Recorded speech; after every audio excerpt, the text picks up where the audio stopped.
The wheels of the stagecoach had barely kissed the icy road before the whole world tilted sideways, throwing Diana Foster against the wooden frame with a violence that knocked the breath from her lungs.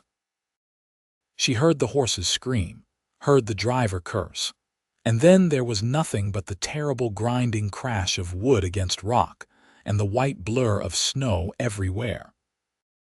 When the spinning finally stopped, she found herself alone in the overturned coach, her traveling trunk spilled open, her carefully packed belongings scattered across snow that was already turning red.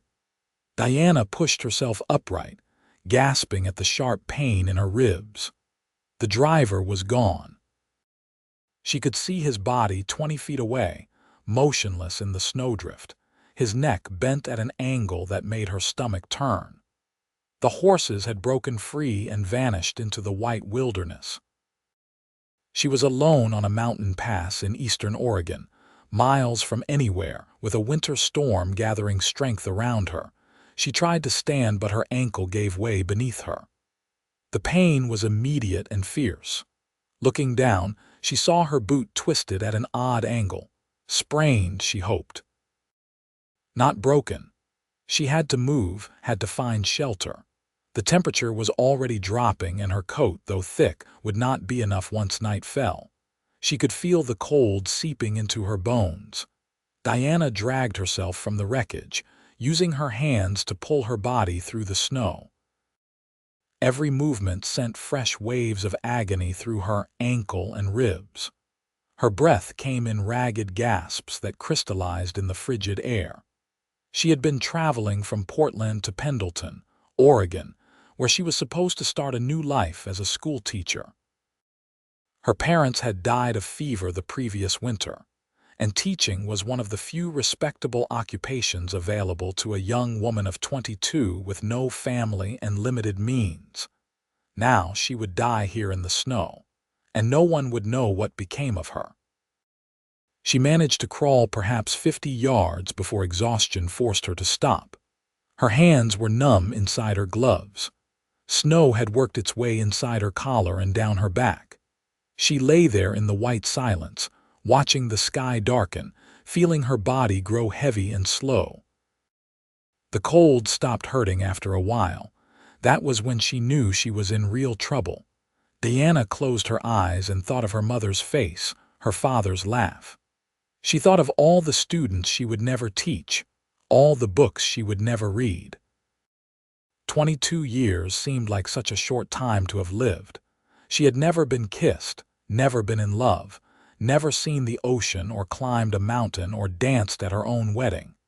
She felt the tears freeze on her cheeks. That was when she heard the horse.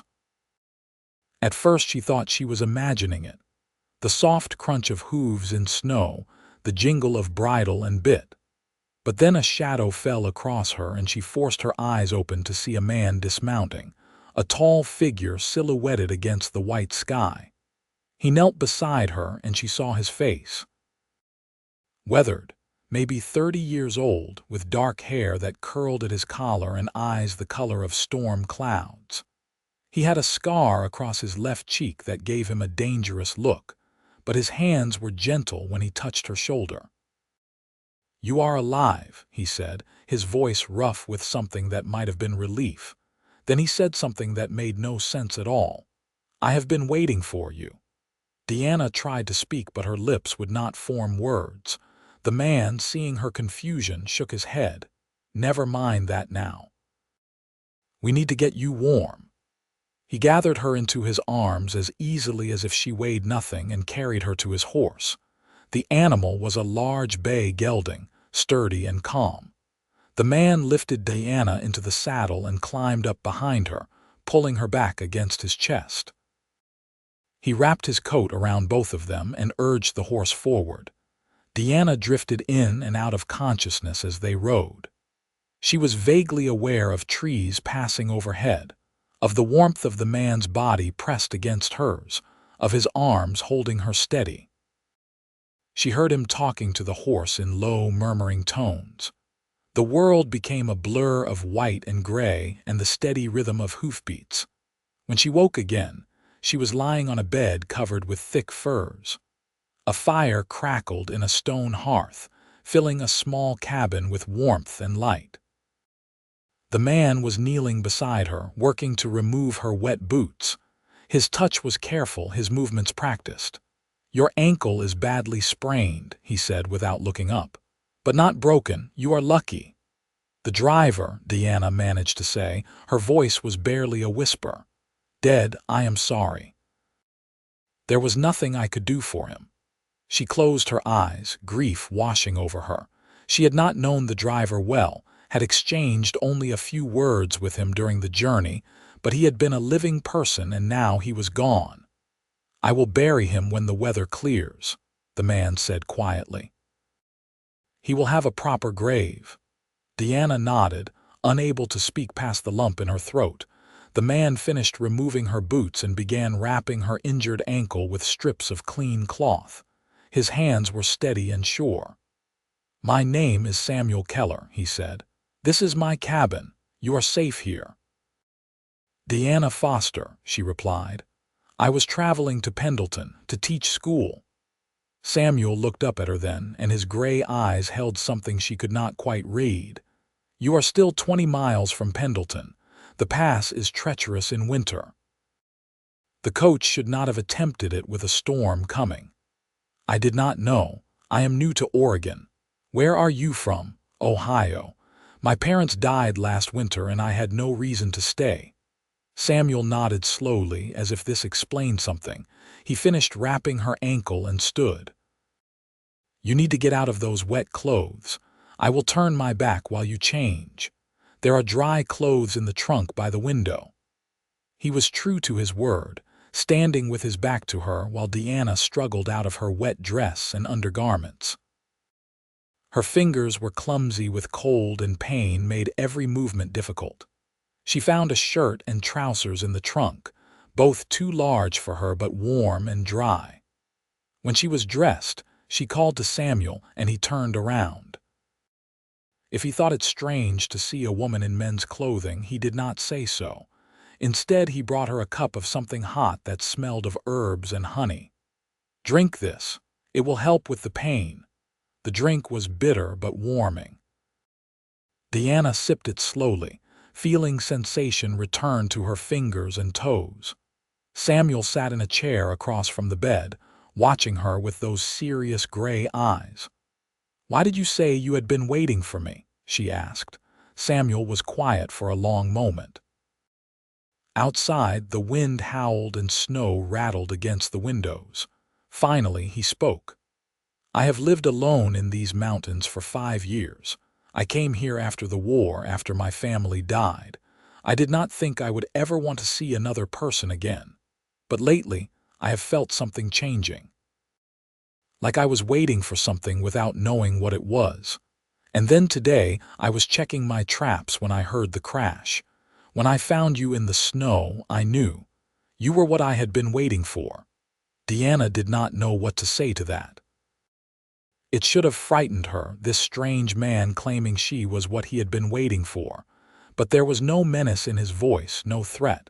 Only a quiet certainty that was somehow comforting. "That makes no sense," she said finally. "I know, but it is true." They sat in silence while the storm raged outside. Deanna found herself studying Samuel in the firelight.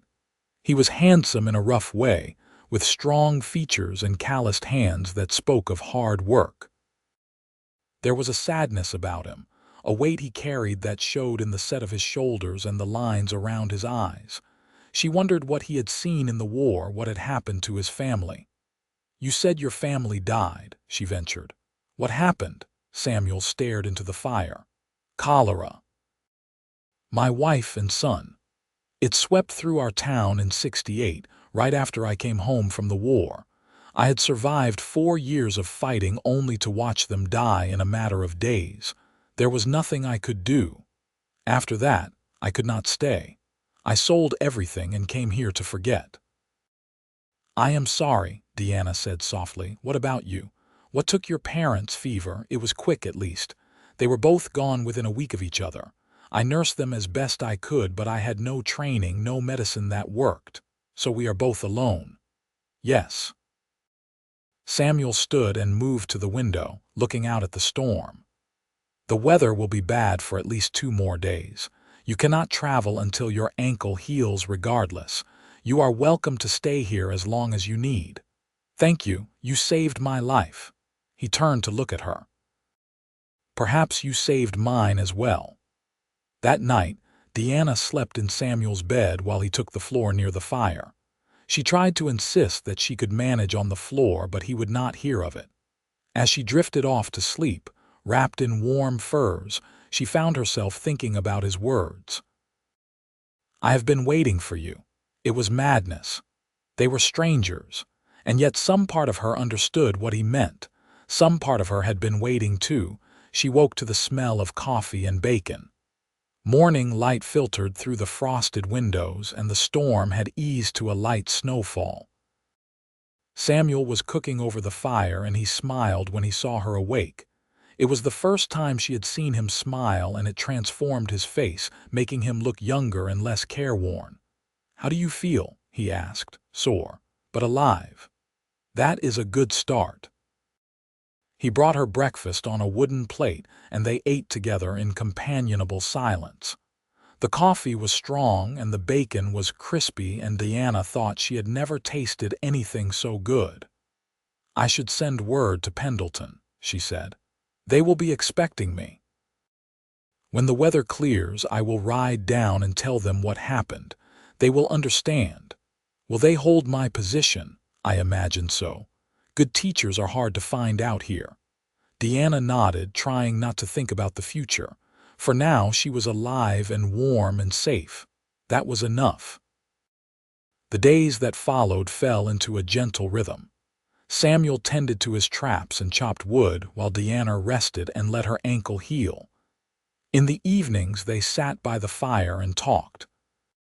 Samuel told her about his life before the war, about growing up on a farm in Missouri, about meeting his wife at a church social when they were both 17. Deanna told him about Ohio, about her father's dry goods store, about learning to read when she was 4 and never wanting to stop. They talked about books and music, and what they remembered of life before loss had touched them. Samuel had a small collection of books, and Deanna read aloud to him while he worked on mending harnesses or cleaning his rifle.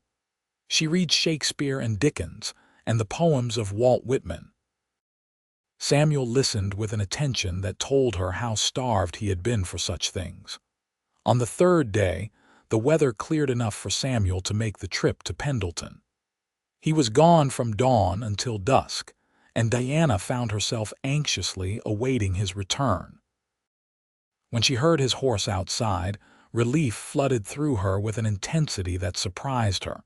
Samuel came in stamping snow from his boots, his cheeks red with cold. "I spoke to the school board. They were relieved to hear you survived. They said to take all the time you need to recover." "Did you bring back my trunk? My belongings?"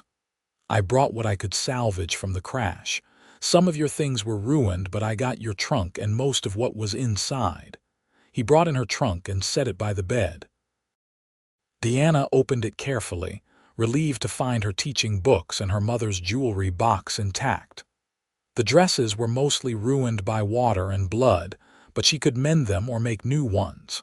"Thank you," she said, looking up at Samuel. "You have been so kind." "It is not kindness. It is what anyone would do." But Deanna knew that was not true. There were men who would have taken advantage of her helplessness, who would have seen her as an opportunity rather than a person in need. Samuel had treated her with nothing but respect and gentleness. As the days passed, Deanna found her ankle healing and her strength returning. She began to help Samuel with small tasks around the cabin. She cooked meals and mended his clothes and organized his meager possessions. Samuel seemed both pleased and bemused by her presence, as if he could not quite believe she was real. One evening, as they sat by the fire after dinner, Samuel asked, "What will you do when you are well enough to travel?" The question hung in the air between them. Deanna had been trying not to think about it. "I suppose I will go to Pendleton and take up my teaching position." "Is that what you want?" She looked at him, at his serious gray eyes and the firelight playing across his scarred face. "I do not know any more." Samuel nodded slowly. "You could stay here, with me, if you wanted." Diana's heart began to beat faster. "Samuel, we barely know each other." "I know, but I also know that I was dead inside until you came. I know that for the first time in 5 years I look forward to waking up in the morning. I know that when I rode to Pendleton and had to leave you here alone, all I could think about was getting back to you. That must mean something. It has only been a week. I have known people my whole life who meant less to me than you do after a week." Diana could not argue with that. She felt it too, this strange connection that had formed between them. In the evenings when they talked, she found herself telling him things she had never told anyone. She felt safe with him in a way that went beyond physical safety. She felt seen. "I am supposed to be a school teacher," she said quietly. "That was the plan. Plans change. You could still teach. There are children in the mountains who need schooling. You could teach here. And what would we tell people? A woman living alone with a man in the wilderness." Samuel reached across the space between them and took her hand. His palm was warm and calloused against hers. "We could marry, if you would have me. I know it is too soon to speak of such things. I know I am probably frightening you. But I am not a young man anymore, and I cannot afford to waste time on uncertainty. I know what I feel. If you need more time, I will wait. But I wanted you to know that I am asking." Deanna stared at their joined hands. Her mind raced with all the practical objections. They had known each other for barely a week. She had plans, responsibilities. What would people think? But beneath all those sensible thoughts was something else, a feeling of rightness, of coming home to a place she had never been. "This is madness," she whispered. "Is it? We are both alone in the world. We have both lost everyone we loved. We have found each other against impossible odds. Maybe that means something. Maybe we are supposed to be mad." Deanna looked up and met his eyes. She saw hope there and fear and something deeper that made her breath catch. "Ask me again in a week. If I still feel this way in a week, I will give you my answer." Samuel smiled, that rare, beautiful smile that transformed his face. "That is fair." He did not push her or try to persuade her. He simply squeezed her hand once and then let go, returning to his work as if nothing momentous had passed between them. But everything had changed. The air felt different, charged with possibility. That night, Diana lay awake for hours, thinking. She examined her feelings with the same careful attention she had once brought to her studies. Was this real, or was she simply grateful to Samuel for saving her life? Was she confusing gratitude with affection? But no, it was more than that. She genuinely enjoyed his company. She liked the way he listened when she spoke, the way he considered his words before he replied. She liked his quiet strength and his gentle hands. She liked the man he was, and she could admit, at least to herself in the darkness, that she was attracted to him. She had caught herself watching him as he worked, admiring the way his muscles moved beneath his shirt, the way his hair fell across his forehead when he bent over a task. She had wondered what it would be like to kiss him, to be held by him, to share more than just conversation by the fire. The thought made her blush even though no one could see her in the dark. She had never been with a man. There had been a boy in Ohio who had courted her briefly before her parents fell ill, but it had been nothing serious. She had certainly never felt about him the way she felt about Samuel. The week passed in a blur of ordinary moments that felt somehow extraordinary. Samuel showed Diana his traps and explained how he survived in the mountains. He was a skilled hunter and trapper, and he had a small garden plot that he worked in the summer months. He traded furs and meat in Pendleton for supplies he could not make or grow himself. It was a hard life, but an honest one, and Deanna found herself drawn to its simplicity. She, in turn, told him about teaching, about her love of learning and her belief that education could change lives. Samuel listened with genuine interest and suggested ways she could teach the scattered families in the surrounding mountains. There were homesteaders and trappers with children who had no access to formal schooling. She could ride a circuit, teaching in different homes throughout the week. "You have given this thought," Deanna said, surprised and touched. "I have given you a great deal of thought," Samuel replied, and the honesty in his voice made her heart race. On the seventh day, Deanna woke to find Samuel already up and cooking breakfast. Her ankle was nearly healed now, strong enough that she could walk without limping. She knew that soon she would have to make her decision. After breakfast, Samuel cleared his throat. "It has been a week, I know. I do not mean to pressure you. You can take more time if you need it." Deanna shook her head. "I do not need more time. I know my answer." Samuel went very still. She could see the tension in his shoulders, the way his hands gripped the edge of the table. "Tell me. Yes, I will marry you." The relief that washed over his face was almost painful to see. He stood and crossed to where she sat, kneeling down so they were eye to eye. "You are certain?" "I am certain. This is mad and impractical and too fast by any reasonable measure, but I think perhaps the world needs a little madness. I think perhaps we have both been too reasonable for too long." Samuel took her hands in his. "I will spend the rest of my life making sure you never regret this choice." "I know you will." He leaned forward slowly, giving her time to pull away, and pressed his lips to hers. It was a gentle kiss, tentative and sweet, and it sent warmth flooding through Deanna's entire body. When they pulled apart, they were both smiling. "When should we marry?" Deanna asked. "As soon as possible, tomorrow if we can arrange it. There is a minister in Pendleton who travels a circuit. He should be back in town by now." "Tomorrow, then." Samuel nodded. "I will ride to town today and make the arrangements. Will you be all right here alone?" "I will be fine. I have been alone before."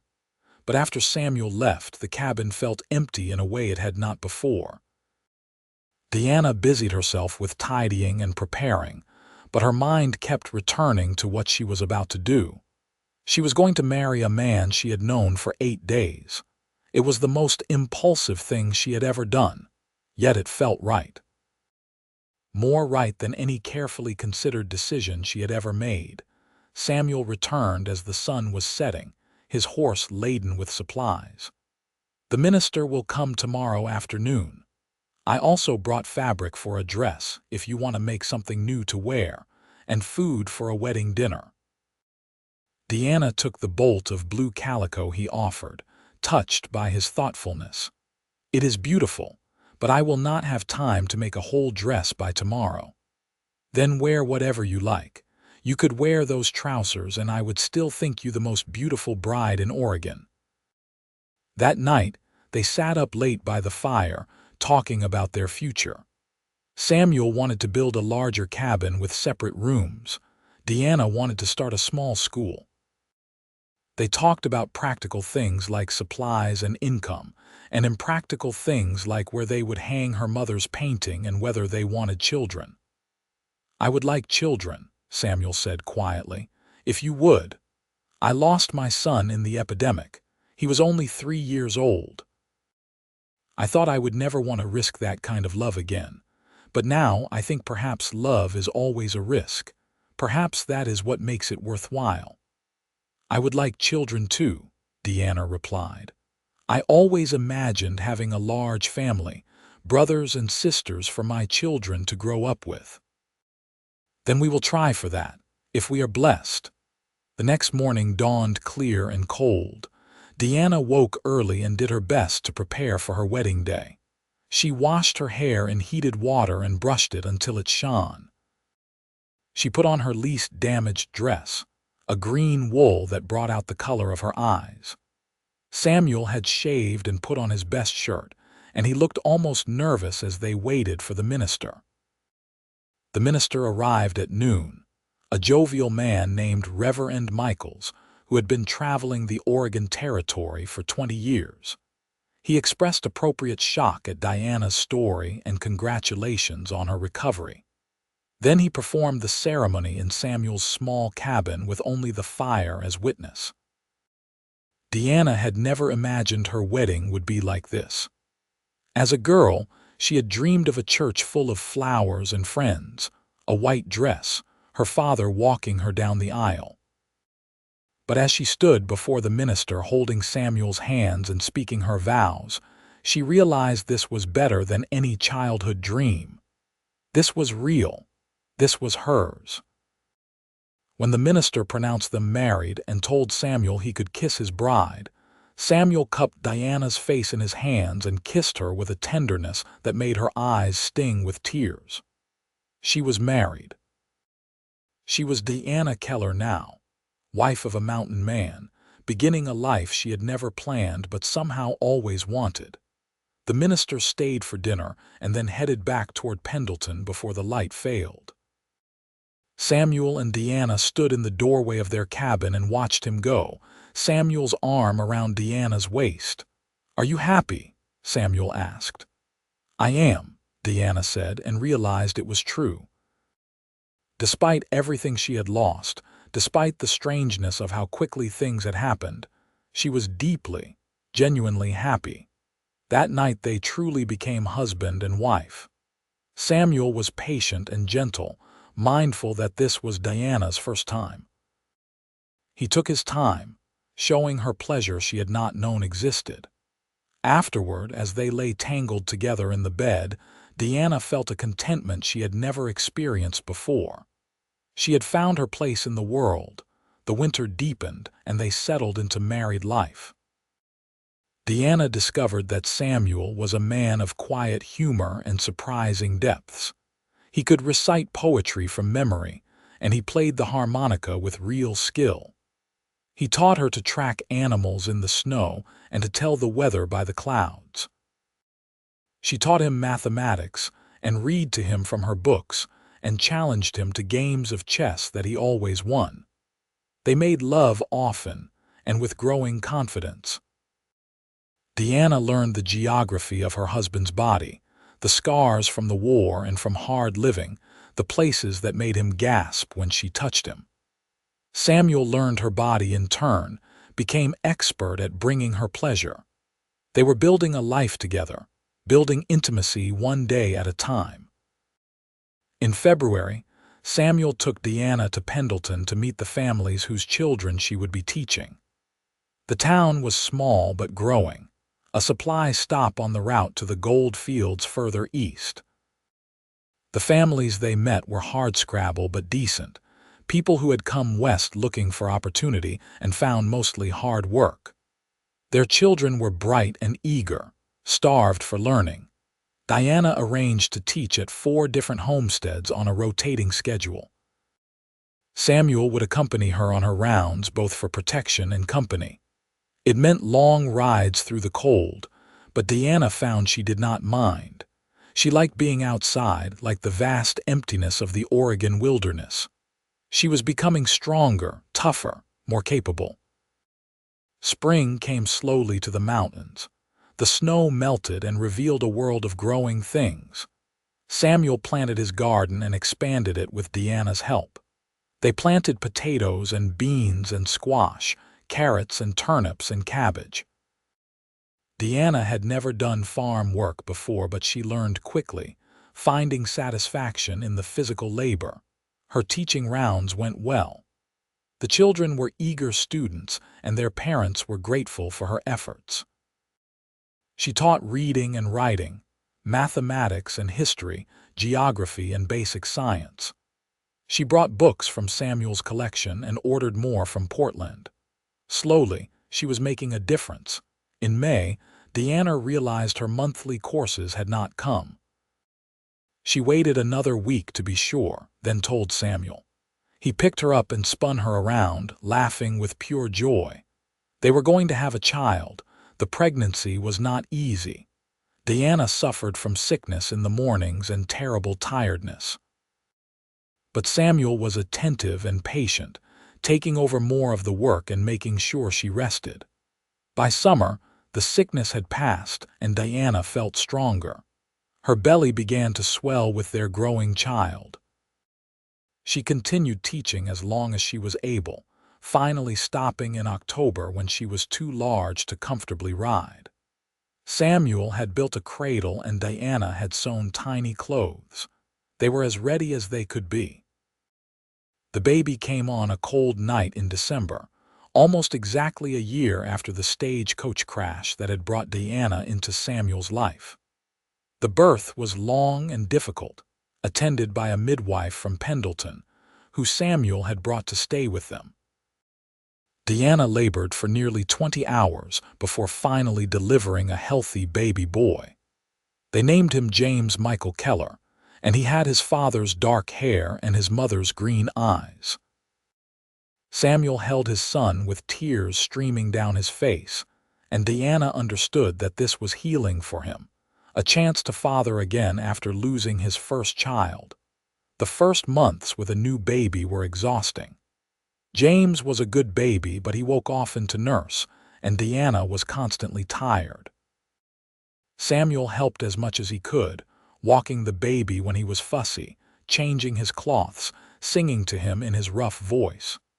They were learning to be parents together. By spring, life had settled into a new rhythm that accommodated their son.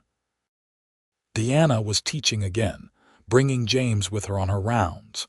The children at her various schools doted on him, and he seemed to thrive on the attention. Samuel had built a carrier that Diana could wear on her back, leaving her hands free. The years began to pass in a blur of seasons and milestones. James learned to walk and talk. Diana became pregnant again and delivered a daughter they named Caroline Elizabeth. 2 years later came another son, Thomas Samuel. Samuel expanded the cabin into a proper house with separate bedrooms and a real kitchen. Diana's school grew to include more families.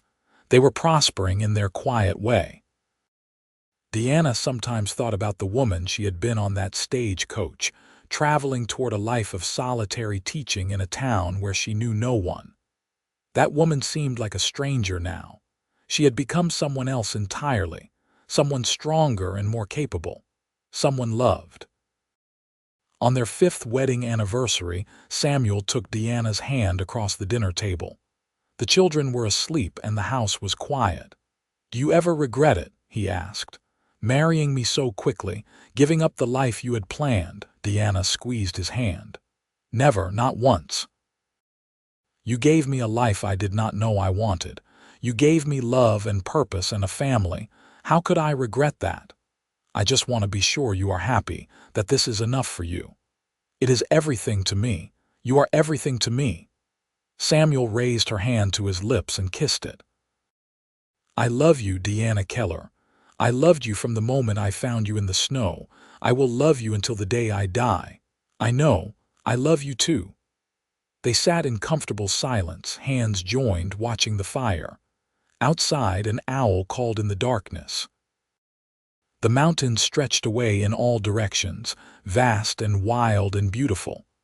This was home. This was everything. More children followed. Another daughter, Grace, and then finally another son, Robert. 5 children in total, filling their house with noise and laughter and the organized chaos of a large family. Diana taught them all to read before they started at her school. Samuel taught them to hunt and track and survive in the wilderness. They were raising good humans, preparing them for whatever life would bring. The children grew, and time continued its relentless march.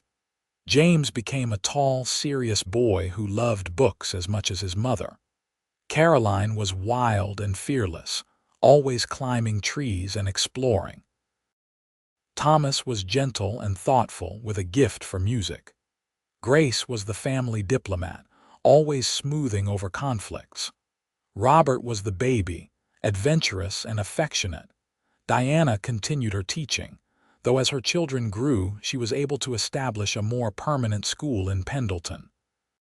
Families had continued to move into the area, and the town was growing. Samuel served on the town council and helped to establish a proper church. They had become pillars of their community.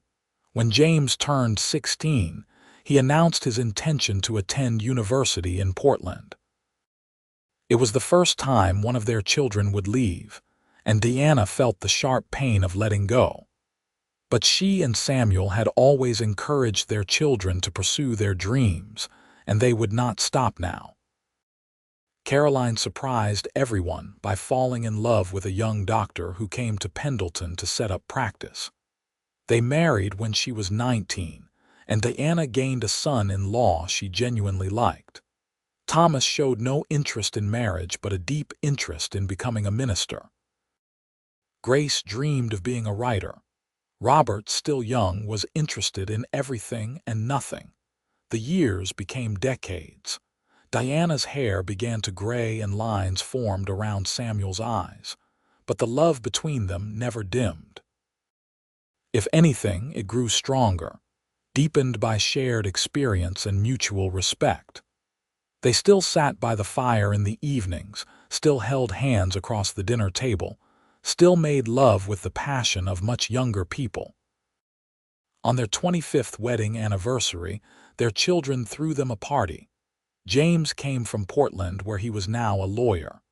Caroline came with her husband and 3 children. Thomas came from seminary. Grace came from San Francisco, where she was working for a newspaper. Robert, now 17, helped organize everything. The whole community came out to celebrate the Kellers, this couple who had built such a good life together. There were speeches and toasts, food and dancing. Deanna looked around at all the people they had touched, all the students she had taught, all the friends they had made, and felt overwhelmed with gratitude. That night, after everyone had gone and the house was quiet, Samuel and Deanna sat on their porch and looked at the stars. 25 years, Samuel said. It feels like both forever and no time at all. I know what you mean. Sometimes I still feel like that girl in the snow, watching you ride up to save me. You saved me just as much as I saved you. More, maybe. You gave me a reason to live again. Deanna leaned her head on his shoulder. We saved each other. They sat in silence, listening to the night sounds of the mountains. An owl hooted. A coyote yipped in the distance. The wind whispered through the pine trees. These were the sounds of home. Do you remember what you said when you found me? Deanna asked. You said you had been waiting for me. I remember. Did you really mean it? Or were you just being poetic? Samuel considered the question. I meant it. I did not understand it at the time, but I felt it. Something in me recognized something in you, like we were 2 halves of the same whole finally finding each other. I felt it too. I tried to tell myself it was gratitude or confusion or the trauma of the crash, but it was none of those things. It was recognition. Destiny, maybe. Or maybe just luck. Either way, I am grateful for it. Samuel kissed the top of her head. As am I. More years passed. Their children had children of their own. Deanna retired from teaching at 60, though she still tutored students who needed extra help. Samuel slowed down, but still trapped and hunted, refusing to give up the work that had sustained him for so long. They became grandparents many times over, their house always full of visiting family. When Diana was 68, Samuel fell ill with pneumonia. For a week, he burned with fever while Deanna nursed him, terrified of losing him. But he was strong and stubborn, and he fought his way back to health. When he was finally recovered, Deanna held him and cried with relief. Do not scare me like that again, she said. I will do my best. But we are getting old, Deanna. One of us will have to go first. Not yet. Not for a long time yet. Samuel smiled and kissed her forehead. Not yet. They had 5 more good years. Years of watching grandchildren grow, of quiet evenings by the fire, of holding hands and remembering. Years of contentment and peace. Samuel died in his sleep on a cold January night, peacefully and without pain. Diana woke to find him gone, his hand still warm in hers. She sat with him for a long time, saying goodbye to the man who had been her whole world for 43 years. The grief was crushing. Diana had lost her parents, but this was different. Samuel had been her partner, her love, her best friend. He had been half of her heart. She did not know how to exist without him. But she had children who needed her, grandchildren who loved her, a community that depended on her. So she kept going, one day at a time. She found that grief did not diminish love, but rather proved it. She had loved Samuel deeply and truly, and that love remained even though he was gone. Diana lived another 12 years, surrounded by family, still teaching occasionally, still reading and thinking and growing. When she died at 83, it was peacefully in her sleep, in the same bed where Samuel had died, in the house they had built together. Her children buried her next to Samuel on the hill overlooking their homestead. The stone read, Diana Foster Keller, beloved wife, mother, teacher. But what it should have said, what everyone who knew her understood, was that she had been loved completely and had loved completely in return. That she had built a good life from the ashes of tragedy, that she had said yes to love when it found her in the snow. The Keller children kept the homestead in the family. James' son eventually took it over, raised his own children there. The school Diana had founded continued, educating generations of mountain children. The story of how Samuel and Diana met became family legend, told and retold at gatherings. The house still stood 100 years later, now a historical landmark. People came from all over to see where the famous frontier teacher had lived and worked. They marveled at the remoteness of the location, at the hardship these early settlers must have endured. But what they did not understand, what the historical plaques could not convey, was the joy that had filled this house, the love that had made all the hardship worthwhile. On winter nights when the snow fell thick and the wind howled through the mountains, locals swore you could sometimes see two figures on the porch. A man and a woman, holding hands, looking at the stars. Just a trick of the light, the rational ones said, but the romantics knew better. Some loves are too strong to end with death. Some loves echo through time. And in the mountains of eastern Oregon, where a stagecoach once crashed in the snow, where a lonely cowboy once found a dying woman and said, "I have been waiting for you," the echo of that love remained. A testament to the power of taking chances. A reminder that sometimes the best things in life are the ones we never planned. That sometimes, in our darkest moments, we find exactly what we need. The story of Samuel and Diana Keller became more than just family history. It became a symbol of frontier romance, of love against the odds, of two broken people making each other whole. Writers wrote books about them. Artists painted scenes from their life. Their letters to each other, discovered in an old trunk, were published and became bestsellers. But the real story, the true story, was simpler and more profound than anything the books could capture. It was the story of two people who chose each other, day after day, year after year, who built a life together one small decision at a time, who loved each other through grief and joy, through hardship and plenty, through youth and age. It was the story of a woman who survived a crash to find her destiny, a man who survived loss to find his purpose. Two lonely people who found each other in the wilderness and decided that was enough. That was everything, and in the end, that was all any love story really was.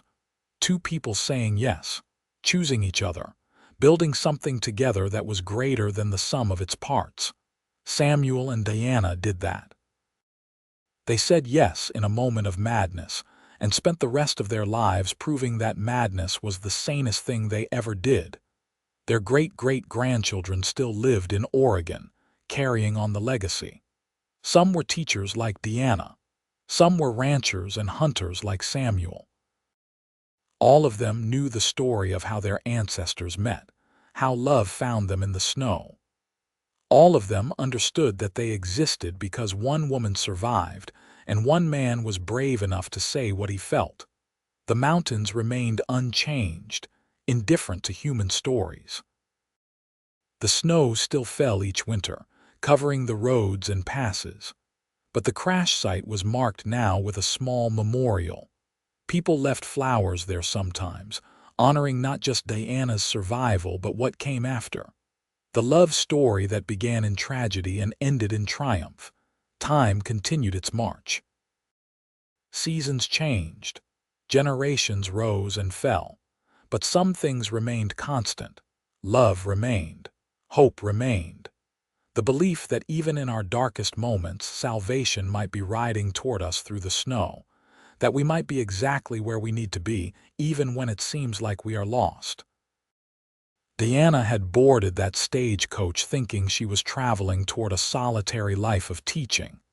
Instead, she had traveled toward love, toward family, toward a richness of life she had never imagined.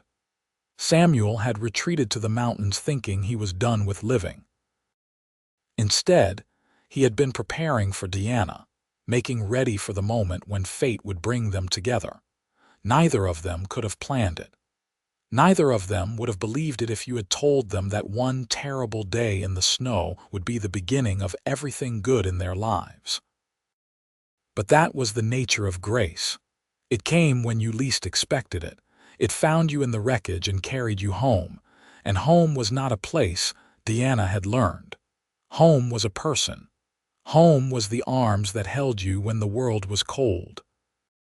Home was the voice that said, "I have been waiting for you," and meant it with every fiber of their being. Home was choosing each other, again and again, until choosing became as natural as breathing. That was what Deanna and Samuel had built together.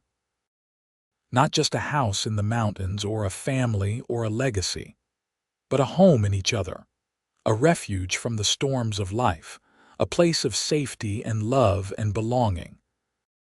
And when the final storm came for each of them, when death arrived to take them from the world, they went peacefully because they knew they had lived fully. They had loved and been loved. They had built something beautiful and lasting. They had said yes to each other and never looked back. The snow still fell on the Oregon mountains. The wind still howled through the passes. The roads were safer now, the towns larger, the wilderness less wild. But the story remained. The love remained.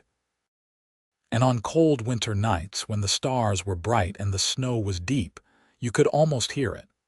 A woman's voice reading poetry. A man's voice humming a tune.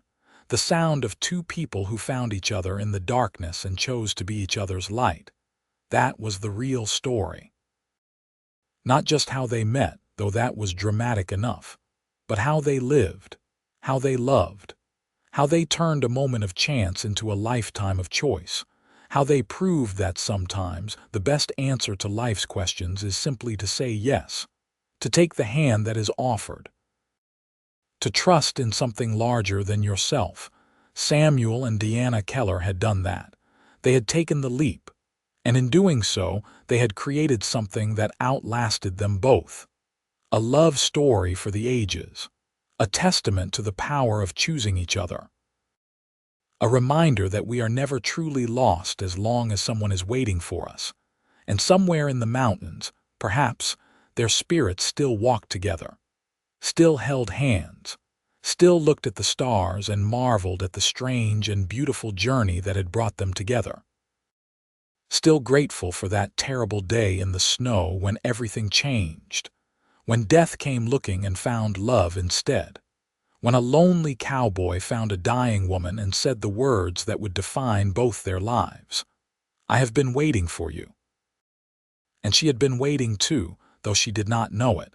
waiting for him, waiting for home, waiting for love to find her in the wreckage and carry her into a future she never planned but always needed. They had both been waiting, and in finding each other, they had found themselves. That was the miracle. That was the gift. That was the love story that would echo through the mountains forever.